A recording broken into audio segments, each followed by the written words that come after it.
So, for calculating time of flight t, it means the time taken by the projectile to reach here the ground. When the body is reaching here, it has traveled the distance or the displacement is h. So, we can write here y is equal to minus h, ay is equal to minus g. So, minus h is equal to 0 into t minus half g t square. Here also we can have to write capital T.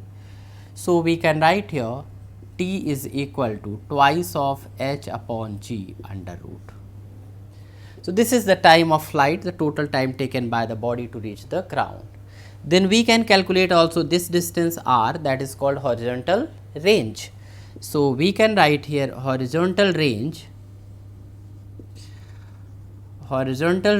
r is equal to v naught, because x component the velocity remains constant, into under root of 2h upon g, that is the total time of flight. So, this is the expression for the horizontal range. Now, one more thing you can get, what is the velocity of the projectile at any time t? What is the velocity of the projectile at any time t? So, we have to now take velocity of projectile at any time t.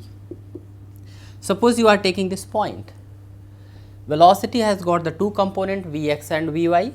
So, you can write here under root of Vx square plus Vy square, but you will have to calculate Vx and Vy. So, Vx will remain same here, that is V naught only, and Vy will be here 0 minus here g into t. So, you can write V is equal to under root of V naught square plus, you can write here g square t square. So, this is the velocity at any time t of the projectile here. So, these are the different parameters of the horizontal projectile.